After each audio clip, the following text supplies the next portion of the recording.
अभी जो आपको हमारे पीछे दिखाई दे रहा है ये दारुल उलूम वक्फ देवबंद के अंदर जो मौजूद है उसका मेहमान खाना है। यहाँ पर अगर कोई बच्चों के घर वाले आते हैं और कोई मदरसे के मेहमान आते हैं, उनकी रिहाइश गाह आप समझ सकते हैं, वो लोग यहाँ पे ठहरते हैं। बड़ा ही खूबसूरत इमारत आप लोग देख सकते हैं बनाई गई है। हालांकि पुराना जो मेहमान खाना था वो दूसरी तरफ है, लेकिन ये जो तामीर किया गया है अभी तकरीबन 2 साल के अंदर अंदर ही तालीम किया गया है। और आप यकीन नहीं मानेंगे इतनी स्पीड से हमने तैयार होते हुए देखा है। यानी पिछले साल आए थे मौलाना यहाँ पे, जब तैयार नहीं बुखारी शरीफ में हम आए थे उस वक्त काम चल रहा था, और अभी पूरी तरह से काम ख़त्म हो चुका है और ये बन के माशाल्लाह अल्हम्दुलिल्लाह एकदम कंप्लीट तैयार हो चुका है। यहाँ पे जैसे हम मेहमान खाने में एंट्री लेते हैं और सामने की तरफ ये जो डेस्क है यहाँ पे एंट्री होती है, क्योंकि एक प्रॉपर रिकॉर्ड रखा जाता है कौन मेहमान यहाँ पे रुक रहे हैं, कौन किसके, यानी अगर बच्चों के घर वाले आते हैं तो वो कहाँ पे रहते हैं। इधर भी नीचे की तरफ कमरे दिखाइए, ये सब मेहमानों के लिए कमरे बनाए गए हैं नीचे की तरफ। मेहमान खाने में हमने आपको एंट्री गेट दिखाया था, और उसके बाद इधर आप देखेंगे इधर कितनी खूबसूरत चीज़ बनाई गई है। ये वज़ू घर बनाया हुआ है, यानी जाहिर सी बात है एक ऐसी जगह पे वज़ू घर ना मिले ऐसा तो हो ही नहीं सकता। तो यहाँ पे प्रॉपर जो भी मेहमान ठहरते हैं अगर उनको वज़ू करनी होती है, और ठंडे पानी का भी एक फ़िल्टर वाला जो यहाँ पे फ्रिज लगाया गया है, वज़ू करने के लिए भी इधर बैतुल खला बनाई हुई है। यानी प्रॉपर एक इंतज़ाम किया गया है कि जाहिर सी बात है जो लोग यहाँ पे रुकते हैं वो नमाजी हज़रात भी होते हैं, तो उनके लिए वज़ू का एक प्रॉपर इंतज़ाम किया गया है।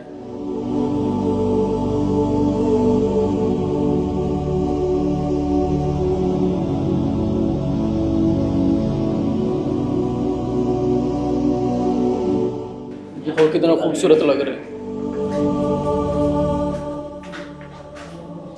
आज ये देखिए हम दूसरी मंजिल पे आ गए हैं। अभी आपको नीचे का हिस्सा दिखा रहे थे, और यहाँ पे भी कमरे बने हुए हैं। 1 2 3 4 कमरे इस साइड बने हुए हैं और 2 कमरे उस साइड बने हुए हैं। मेहमान खाना अंदर से कैसे दिखता है थोड़ी सी झलक आपको वो भी हम लोग दिखा देते हैं। आ जाइए। अभी कुछ मेहमान हैं जो यहाँ पे अभी तशरीफ़ रखते हैं, लेकिन थोड़ी सी आपको हम झलक दिखा देते हैं। ये कुछ इस तरीके से अंदर से मेहमान खाना आपको दिखाई देता है। माशाल्लाह बहुत खूबसूरत तरीके से इसको बनाया गया है, और जगह भी इतनी बड़ी बनाई गई है कि प्रॉपर काफ़ी अच्छे खासे लोग इसके अंदर आ सकते हैं माशाल्लाह। अभी ये आपको दूसरी मंजिल हमने दिखाई थी, काफ़ी खूबसूरत है। और उधर भी दूसरी साइड भी 4 कमरे बने हुए हैं। जिस साइड अभी हम मौजूद है इस साइड अभी 2 कमरे बने हुए हैं। ये पूरा प्रॉपर आप इसको हॉल कह सकते हैं, कमरा नहीं, पूरा एक प्रॉपर हॉल बना हुआ है जहाँ पे मेहमान आराम से रहकर रुककर ठहर सकते हैं। ये हमारे पीछे जो इमारत आपको नज़र आ रही है रवाक़े सालिम, ये बच्चों का हॉस्टल है। यहाँ पे बाहर के बच्चे जितने भी पढ़ते हैं उन सब की क़यामगाह, रिहाइश गाह, यानी जहाँ पे बच्चे रहते हैं, बच्चों का सामान बिस्तर वगैरह सब यहीं पे रहता है, और पूरा माकूल इंतज़ाम है। और बच्चों के लेटने की जगह, बैठने की जगह पूरी प्रॉपर अंदर ये रूम्स आप लोग देख सकते हैं। ये सब कमरे बने हुए हैं और यहाँ पे बच्चों के रहने की जगह है, और अंदर सब इंतज़ाम है। टॉयलेट, बाथरूम, बच्चों के कपड़े की धोने की जगह और लेटने की जगह, A to Z सारा इंतज़ाम इसके अंदर मौजूद है माशाल्लाह। अभी हम आपको जहाँ पे लेके जाने वाले हैं, ये जो इमारत आपको नज़र आ रही है इसका नाम है दारुल कुरान। और यहाँ पे मौलाना किस किस चीज़ की पढ़ाई होती है? यहाँ पे क़िरात की और इंग्लिश की भी इसके अंदर तालीम होती है, और अरबी अव्वल से लेकर पहला, दूसरा, तीसरा, चौथा साल इसी के अंदर तालीम होती है, और हिफ़्ज़ की तालीम, नाज़रे की तालीम भी इसी दारुल कुरान के अंदर होती है। अच्छा। ये बिल्डिंग ही दारुल कुरान के नाम से बनाई गई है। यानी कुरान करीम से रिलेटेड जितनी भी तालीम होती है वो सब की सब अरबी दर्जात भी होती है जो छोटी क्लासें हैं, पहली, दूसरी, तीसरी, पहला साल, दूसरा साल, तीसरा साल और चौथा साल जी, ये भी वो तो होती है इसमें, और 5वां साल भी इसी में होता है। और छठा साल तो हम आपको पहले दिखा चुके हैं, वो दारुल हदीस के अंदर होता है, छठा और 7वां साल और आखिरी साल, वो सब आपको दिखा चुके हैं। अभी हम आपको अंदर लेके चलते हैं और आपको दिखाएंगे कि यहाँ की दरसगाहें किस तरह से काम करती है, और बच्चे अंदर अभी ज़ेर तालीम होंगे, पढ़ाई कर रहे होंगे, वो भी इंशाल्लाह आपको दिखाएंगे कि बच्चे किस तरीके से यहाँ पे पढ़ाई कर रहे हैं।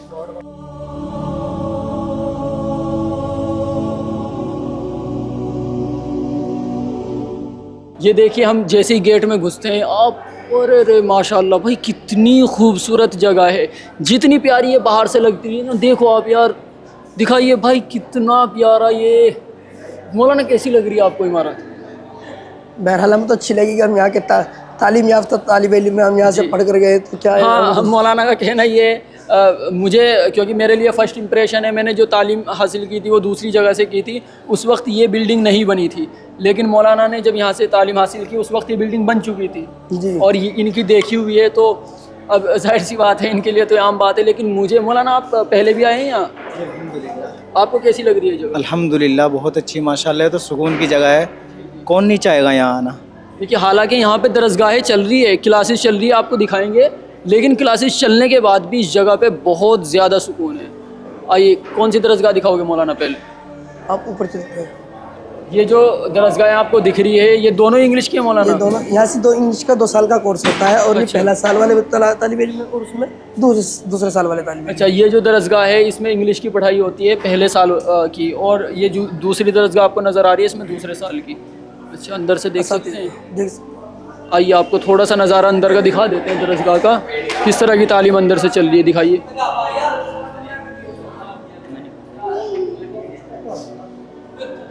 अच्छा, यहाँ पे किस चीज़ की पढ़ाई हो रही है? यहाँ पे इफ्ता की तालीम होती है, यानी जो मुफ्ती बनता है ऊपर चल ले। अच्छा, मैं आपको एक बात बता देता हूँ, दरसगाहों में अगर उस्ताद बैठे हो तो, और उस्ताद अगर मना कर रहे हो कि वीडियो आप नहीं बना सकते, तो आप ज़ोर ज़बरदस्ती से वीडियो नहीं बना सकते, ये यहाँ का उसूल है।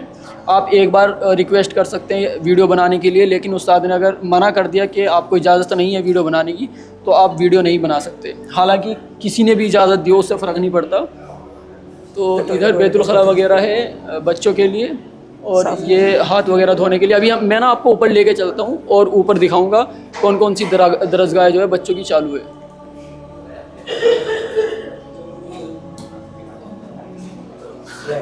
वालेकुम अस्सलाम रहमतुल्लाह। ये अभी हम दूसरी मंजिल पे आ चुके हैं, लेकिन 2-3 दरसगाहें यहाँ पे जो है उन पे उस्ताद मौजूद हैं, और जैसे कि मैंने आपको बताया कि अगर उस्ताद दरसगाहों में मौजूद है तो हमें इजाज़त नहीं है कि हम ज़बरदस्ती दरसगाहों की वीडियो बना सकें। लेकिन चलते हुए आपको थोड़ी सी झलक दिखा देंगे आगे की तरफ, और बाहर से ही दिखा देंगे, अंदर हम कैमरा नहीं करेंगे। इधर की तरफ ये सारे की सारी दरसगाहें, और यहाँ पे पढ़ाई मौजूद हो रही है। मौलाना ये अव्वल की, दोम की, सोम की, चारुम की, अच्छा ये पहला साल, दूसरा साल, तीसरा साल मौलवियत का जी, और चौथा और पाँचवा साल किधर है मौलाना? इधर आ जाइए, चौथा और पाँचवा साल इधर बता रहे हैं। ये 3 साल तो हमने आपको दिखा दिए, यहाँ पे तालीम हो रही है मौलवियत के 3 साल की, और मौलवियत का जो चौथा साल होता है कौन सा मौलाना वो? ये तो तजवीद की हो गई, ये भी तजवीद की हो गई, यानी क़िरात की, ये 2 दरसगाहें क़िरात की हो गई, ये 2 दरसगाहें क़िरात की हो गई। जो कारी साहब बनते हैं जैसा मैं हूँ वो लोग यहाँ से तालीम हासिल करते हैं। हालांकि जब मैं पढ़ता था उस वक्त ये पूरी इमारत नहीं तैयार हुई थी, इसलिए हमारी क़िरात की जो दरसगाहें होती थी वो दूसरी जगह होती थी, जहाँ पे जो अभी हॉस्टल बना हुआ है बच्चों का।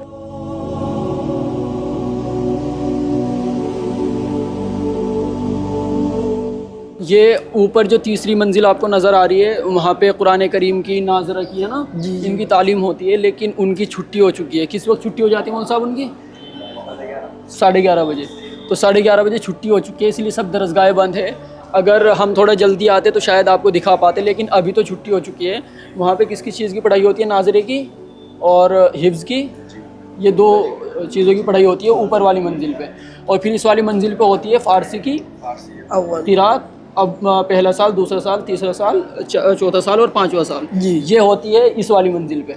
और नीचे क्या होता है फिर? इंग्लिश की है, और दफ्तर है यहाँ के जो। अच्छा, सबसे नीचे वाली मंजिल में जो यहाँ का दफ्तर है वो मौजूद है, और दफ्तर के साथ में इंग्लिश की जो तालीम है वो सबसे नीचे वाले फ्लोर पे आपको मिलती है। तो ये जो पूरा हमने आपको दिखाया है, इस इमारत का नाम है दारुल कुरान। और ये समझ लीजिए कि जो बेस वाली जो पढ़ाई होती है ना, वो बेस की पूरी पढ़ाई आपको इसी इमारत के अंदर एक ही जगह शामिल कर दी गई है, यानी एक मजमुआ उनका बना दिया गया है, और अलग अलग दरसगाहों में आपको यहीं पे मौजूद मिलती है। ये जितना भी नज़ारा हमने आपको दिखाया है दोस्तों, ये दारुल उलूम वफ़ के अंदर था। हमने आपको दारुल हदीस भी दिखाया, और यहाँ की मशहूर जो मस्जिद है अतयबुल मसाजिद, वो भी हमने आपको दिखा दी।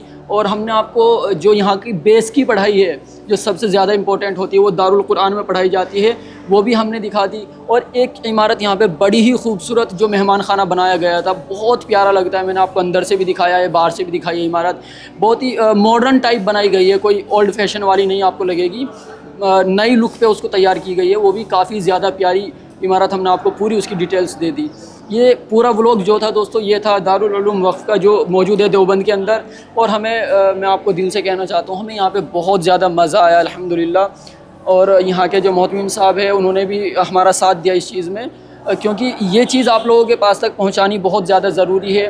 कि दारुल उलूम वक्फ़ के अंदर बच्चे किस तरह से आके अपनी मेहनत को अंजाम देते हैं, किस तरीके से तालीम हासिल करते हैं। और जैसा कि दारुल हदीस के अंदर हमने आपको दिखाया कि एक आलिम जो बनता है वो कितनी मोटी मोटी किताबें पढ़ के तैयार होता है। हमने आपको सारे साल दिखाए। आखिर वाले साल में आपने देखा कितने ज़्यादा तलबा वहाँ पे बैठे हुए थे, कितनी ज़्यादा भीड़ थी। तो एक आलिम बनने के लिए जो भी आलिम बनने की ख्वाहिश रखता है तो उसको इस दौर से गुज़रना पड़ता है। इसीलिए बोला जाता है कि अगर आपके आसपास कोई भी आलिम है आप उनकी इज़्ज़त ज़रूर कीजिए, क्योंकि वो जिस दौर से गुज़रा है उस दौर से गुज़रना कोई बच्चों का खेल नहीं है। बाकी इस वीडियो के लिए इतना ही था। इंशाअल्लाह हम मिलेंगे आपसे एक ऐसी ही वीडियो के साथ। तब तक अपना ख्याल रखिए, ध्यान रखिए। अल्लाह हाफ़िज़।